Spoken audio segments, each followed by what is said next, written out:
Hey all you action figure enthusiasts out there, JC here with another T&I toy review. And today's review is in association with JediInsider.com, your #1 news source for everything Star Wars. And for today's review, I'm going to be taking a look at the brand new Star Wars 3 3/4 inch Enfys Nest Swoop bike from Hasbro. Now this toy is part of the new product line based on the upcoming Solo: A Star Wars Story movie, which will be out in a couple of months. It comes in the new packaging that we'll see with all the Star Wars product for this year. So up at the top, you've got the Star Wars logo in the yellow font. You've got some images of the characters from the new movie. On the very top, you've got some artwork that folds around and shows the Swoop bike. You've got the figure that comes with the set clearly displayed in the window packaging off to the side. And you've got some information about the Force Link 2.0, which is the new gimmick for this year's Star Wars products from Hasbro. On the side of the packaging, you have more information about the Force Link 2.0. And then on the back of the packaging, you have a look at the actual toy along with the figure and a brief bio in multiple languages. Also, it shows you the Force Link 2.0 controller that you want to get if you want to be able to activate those features on this toy, and that is sold separately and comes with a Han Solo figure. All right, let's get this open and take a look at what's inside. Okay, so here's a look at the toy along with the figure outside of the packaging. Now, the only accessory that comes with this is this staff weapon for the figure, and I don't know exactly what this is, but it's done with just a gray plastic. You've got some pretty decent sculpting detail on it and everything. And again, it just looks like some kind of bladed staff type weapon that I'm guessing he uses in the movie. You can hold the weapon nice and tight in either the left or the right hand. For the figure itself, and this is probably the coolest thing about this set, and I don't really know much about this character other than what I read on the bio. Apparently he's the leader of a cloud riding gang. I don't know if he plays a major role in the movie or just a bit character. Now, there have been some indications that this guy could have some roots that go all the way back to an old Marvel comic Star Wars title back from the 70s and 80s. And in that story, basically Han Solo and Chewbacca are hired to protect a tribe from a group called the Cloud Riders, the same name that we're seeing here with this guy's group. And in that comic, those guys were essentially a motorcycle type gang, just again like we're kind of seeing with these guys.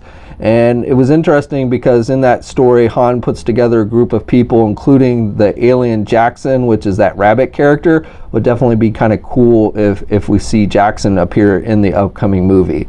But as it is, it looks like this guy, even though the leader in the comic was a bit different than what we're seeing here, it definitely seems like they took some nods from that to create this character and this whole Cloud Rider thing.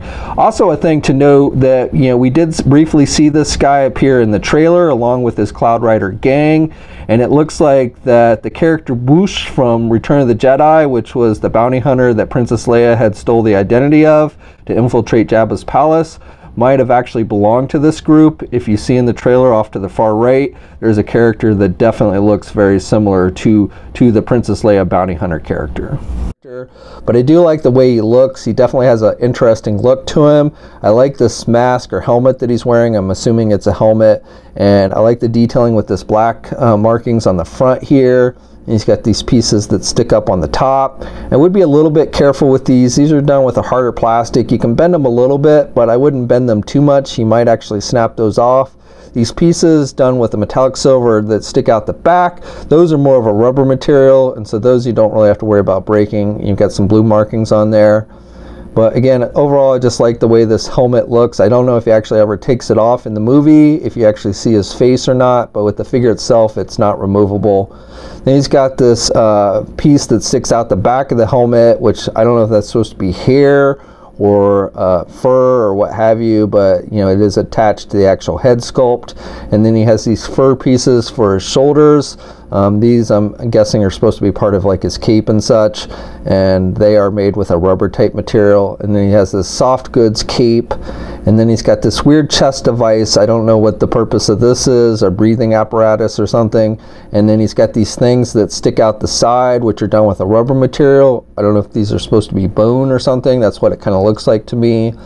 And then he's got these wrist things that are a separate piece. They're glued to the figure, but they're done with a kind of a cream plastic with some red markings. So I don't know if that's like a weapon or something, but you know, it looks kind of like it maybe, or maybe some kind of wrist shield or something along those lines. I don't know. Then he's got this waist piece, which is a separate piece made with a rubber material that go over the legs, and they're part of the belt. And again, done with a cream type color with some black markings and a little bit of red and everything. And he's just wearing some basic brown pants underneath, and then he's got, I don't know, something weird that goes up his leg. I don't know what that is. And he's got some knee pads and then some detailing with the boots and stuff. But overall, you know, like I said, I don't know how much of a, you know, if this is a major character or just one that appears briefly, but he's definitely an interesting looking character. This figure stands, if you count to the top of his mask, comes up to about 4 inches tall. And while I don't have any other 3 3/4 inch figures for the new Solo movie, here is a comparison with the Bespin Han Solo figure from Hasbro. Articulation is basic on this figure. You can turn the head to the left and to the right. You can rotate the arms, though you can't actually get them all the way around because of these shoulder fur pieces. And then you do get some basically kind of wrist articulation where you can turn the hands, which is nice. So you know, basically when you're putting him on the bike, you can turn the hands so he can actually grip the handlebars. So that is nice, they included that, but he doesn't have any elbow articulation and no hinges or anything on the actual hands. Then with the legs, you can get them forward and you can get them back. You can't do the splits or anything, and then you don't get any knee articulation and no ankle articulation either. Now for the bike itself, this is a basic toy. It's really just one piece. There's no really moving parts or anything. There's no stand or anything. You can just set it on the ground like that. It does stay up pretty good, so you don't really have to worry about it falling over too much, which is nice. Now if you have the Force Link 2.0, which I do not, you can activate some sounds through that. It is not actually compatible with the Force Link 1.0. I tried, so there's no compatibility there. So again, if you do want to activate any of the sounds or such, you do have to get that Force Link 2.0 controller, which again, I do not have, so I'm not going to be able to demonstrate that for you in this video. But the bike itself, I like the way it looks. It's described as just a big engine, and that's what the back here looks like. It's just a big giant engine. You've got the thrusters here on the back with a dark metallic gray, and then you've got some lighter brown here on the sides. And then you got this wing piece on the back here, and this looks like some kind of rudder. It doesn't move or anything, but I like how the red looks with the dark gray, and then you've got this lighter brown plastic throughout. You've got the seat back here, which is done with just a black plastic, and you do have some sculpting detail on the seat. You got some sculpting detail with the engine pieces and everything. Even on the bottom, you've got some sculpting detail and stuff, so I like that.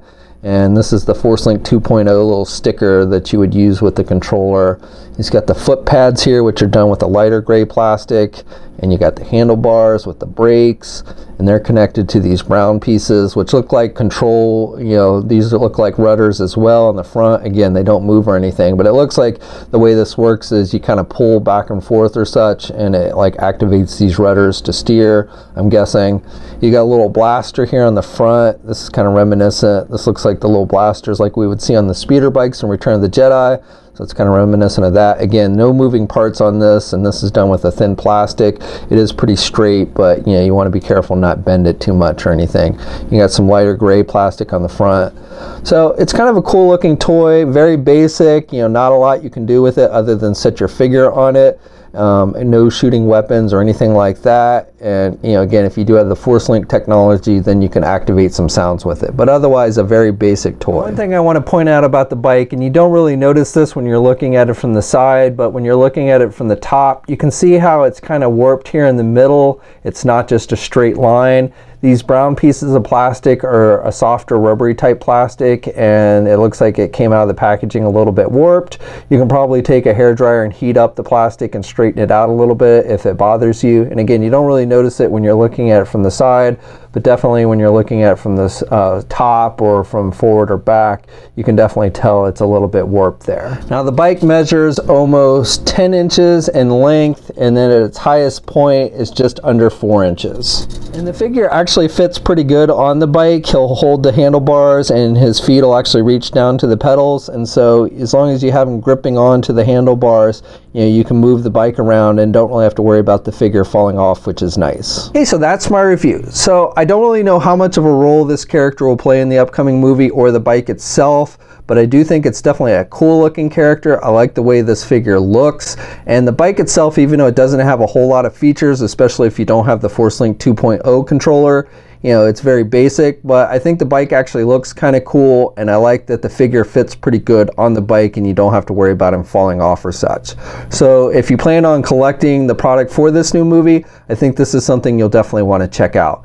Now, this stuff has started to hit shelves, but the official release date for the Solo product, I believe, is going to be April 13th. So you might start seeing it now, but you will definitely start seeing it in full force in just a couple weeks. We'll have a full image gallery up at JediInsider.com. There'll be a link in the video description below. As always, leave a comment. Let me know what you think. If you're so inclined, please like the video. If you haven't already, please hit that subscribe button down below. I'd really appreciate it. You can also follow me on my Facebook, Twitter, Instagram, and Twitch accounts. I have links to those in the video description as well. And until next time, guys, I'll catch you later.